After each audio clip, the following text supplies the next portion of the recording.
I want to end by telling you something that happened. Actually, I was at Washington, D.C.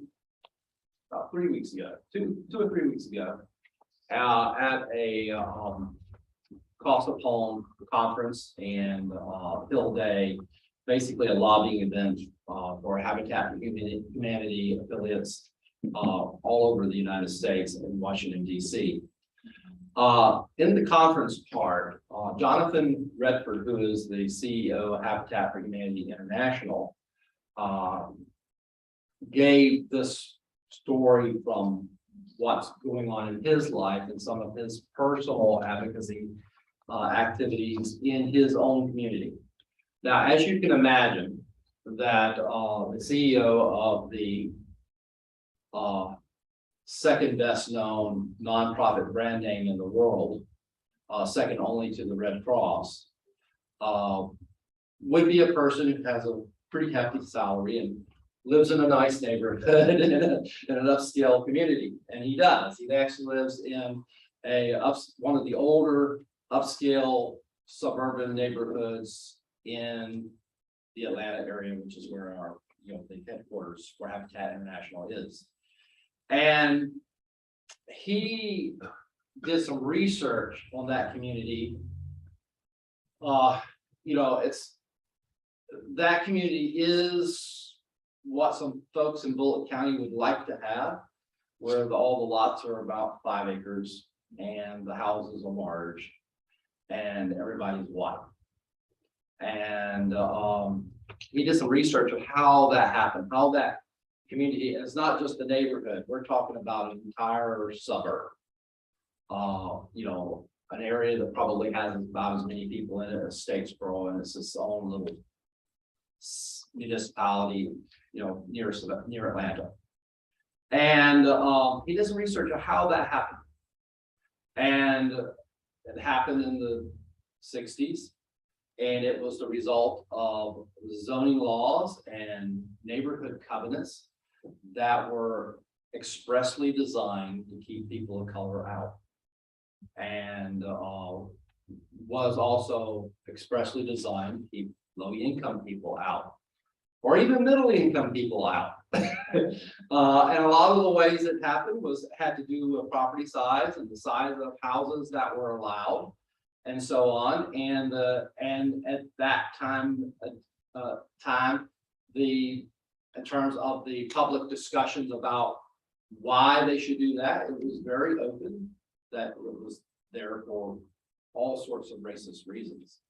And so he presented that information to his neighborhood association and began working on convincing them, and actually recruited quite a few of them to work on convincing the township that they're in to redo their zoning laws to allow for smaller properties so that existing properties could be subdivided, and where there are larger properties to allow for those to be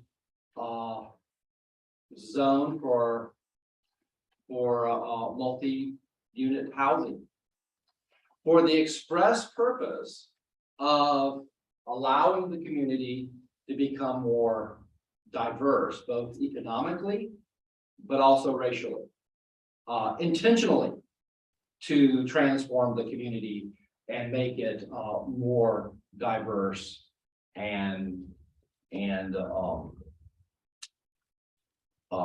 inclusive.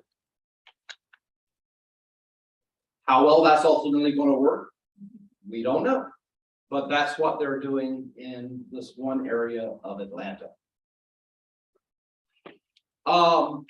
Let's talk about zoning as it has to do with diversity. The idea of zoning came up in a little after the turn of the 20th centuries, late teens, early 20s. The original big idea was basically to try to keep neighborhoods from being directly downwind of factories because of the smoke. It was originally done for health reasons, and to restrict where you could build a factory. That was the original concept. Is basically keep some distance from people and factory, especially as it relates to the smokestacks.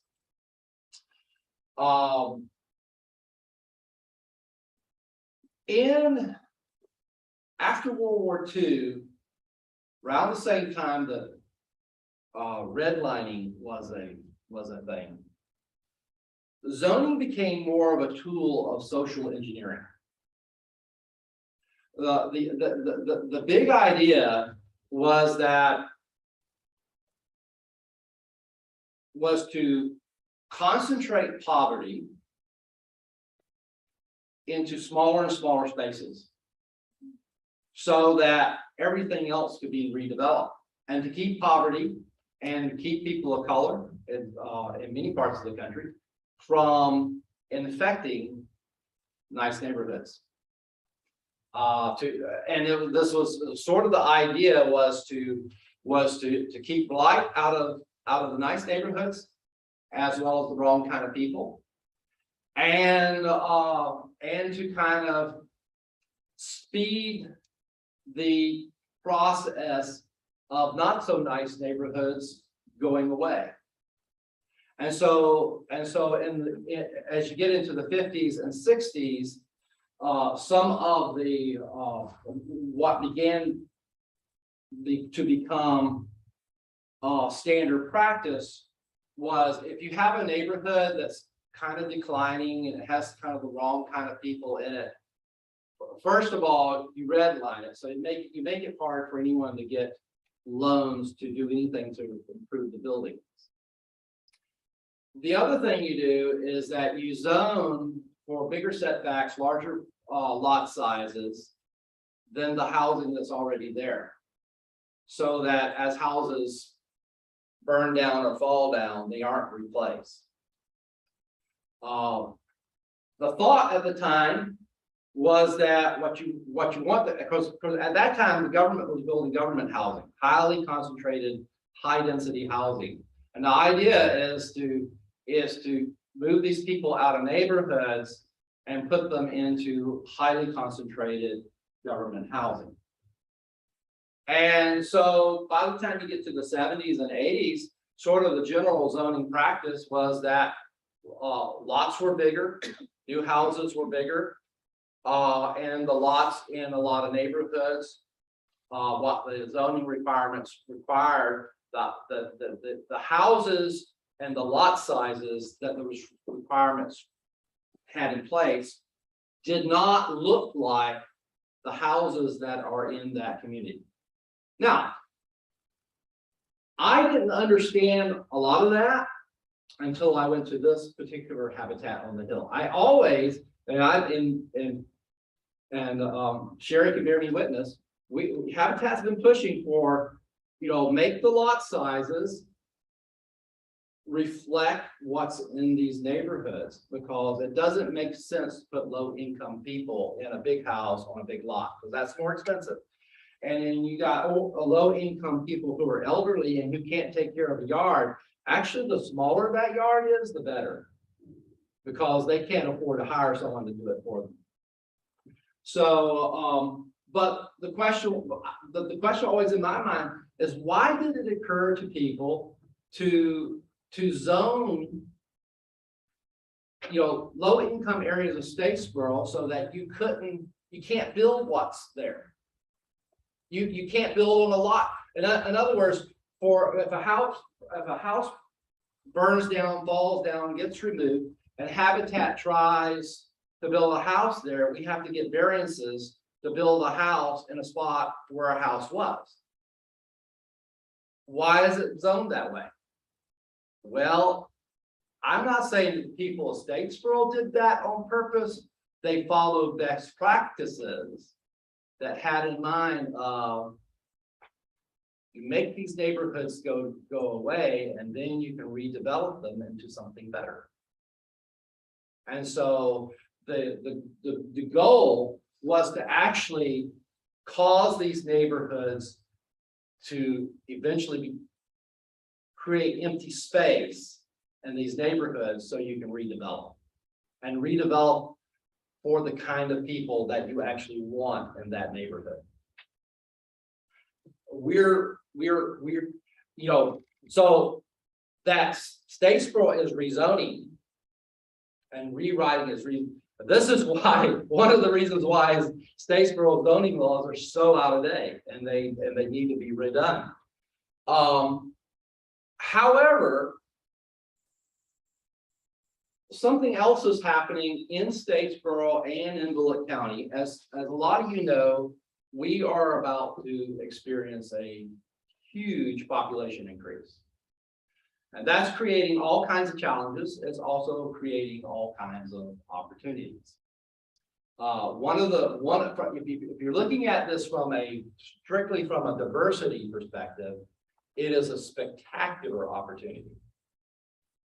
It is an opportunity to make some of the least diverse parts of the county much more diverse. It is also an opportunity to make some of the least diverse parts of Statesboro much more diverse. And actually, we just had a situation where a development is coming under pressure, and diversity is not the only issue in that, but I promise you it's in the back of people's minds as they resist some of these developments that are going higher density than the neighborhoods they are next to. And so, because in the end, one of the main things zoning laws are designed to do is to prevent your business or your neighbor or your house from being next to something undesirable. Now, if that something undesirable is a land use that is not appropriate for a neighborhood, say a bar or factory, that's a very good thing. If what you're really trying to prevent is from having neighbors who make less money than you do, or who have a different skin color than you do from moving next door, then that's a bad thing. And so as these conversations hold on, it's important to listen to the rationale for giving to some of the reactions to it, and then and really think through, now what are they really saying? Now some of it's legitimate, worried about traffic, stuff like that. That's fine stuff to worry about. But a lot of it, especially when you look at what's being proposed, isn't really big enough to change that a whole lot. I mean, especially in the grand scheme of things, when you consider that the Bulloch County is about to grow by about 15,000 people in about 7 years. Roads, schools, all that stuff's going to have to be redone. It just is. And so it's, a lot of those rationales, they're reasonable in a different times, but at this point in time, these are things that need to be thought of in terms of infrastructure and stuff like that. But we also need to be very aware of a lot of social issues that's driving people's thinking on these issues.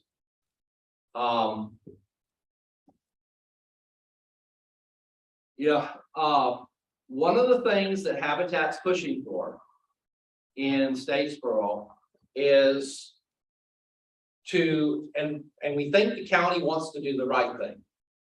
We're just trying to make sure that they don't get pressured into doing the wrong thing. One of the things we want Bulloch County to do is to build infrastructure that will support high density housing in somewhere in southern Bulloch County. They have an idea where they want to put it. They could put it there, they could put it somewhere else, but it needs to be in southern Bulloch County for all kinds of environmental reasons. And it needs to be enough of it so that a lot of people are going to move to Statesboro. A lot of people are going to want to live in suburbs that are right around Statesboro. And that's fine. And there needs to be some growth in Statesboro so that it remains the center of the county for all kinds of bigger economic reasons. But if all that housing comes to Statesboro, well, let's put it this way, there isn't a space in Statesboro for all that housing, for all those people. It just isn't. If all that comes here, there will not be enough housing, and housing prices will go into the stratosphere in Statesboro. It's going to do that anyway, because you can't build enough housing fast enough. That means that the two big plants are going to open in 2 years. There's no way you can build that much housing in 2 years. But there needs to be a plan for high density housing in the southern part of the county to keep the carbon footprint low, small, to keep the sprawl to a minimum, concentrated in one area of the county. And then the other big issue is that it will bring, and this is something we should care about, it will bring a tremendous amount of ethnic diversity and economic, in terms of people's economic levels, especially if they're able to build workforce housing. State of Georgia is planning on making subsidies available so that developers can actually build affordable housing under the heading of workforce housing, and put all kinds of affordability components into that housing. And so it would transform southern Bulloch County culturally and socially in all sorts of positive ways. And also doing that would hopefully help the cost of housing in Statesboro from rising as fast as it otherwise would. We have a tremendous concern that the growth is coming too fast, and that it will actually cause homelessness, and not just a little bit of homelessness, a lot of homelessness. Let me explain a little bit how that can happen. What if you have a bunch of people moving into the county who can afford, they have salaries, $75,000, $80,000, $100,000 a year salaries. And, this year, there are periods, this summer, when there were less than 20 houses on the housing market. And you have all of a sudden thousands of people, and multiples of thousands of people moving to this area with those kinds of salaries. And there isn't housing in Statesboro they can buy, in Bulloch County they can buy, in Bryan County they can buy, in Effingham County they can buy. Maybe not even Toole, because everything's going really, really fast all over the coastal empire. So there just isn't anything for them to buy. What are they going to do? They're going to rent. And they can pay more for apartment complexes than college students do. And they'll move into those higher end apartments that students are now in. What happens then? Students can go together. You can get 3 students together, and the 3 students can pay $3,000, $2,000, over $2,000 in rent. And those 3 students or 4 students can descend upon the houses around downtown Statesboro that are currently being housed by low-income people, or even modestly middle-income people, and push them out because they can pay more than those people for that housing collectively. And then those people then go into the housing that's even lower down the food chain, to eventually the people that are living in places like Gordon Street, which people around here call Black Bottom, the housing that's barely inhabitable. Those people simply just get pushed out because there's nowhere in Bulloch County for them to go, because there are people who have more money who now have to resort to that housing. And so that all the rent goes up everywhere in response to having wealthy people being forced to rent in a situation where they would otherwise be able to buy. And it will cause, having that many people coming in that fast is a huge concern. And we want the county to do the right thing, but it's still a concern even if they do the right thing. Even the city does all the right things and they zone for everything. I think 2 months, I think it's time for me to, how long do I have till? I think we're done. 11:15. 11:15? Oh, okay, good. I got 10 minutes.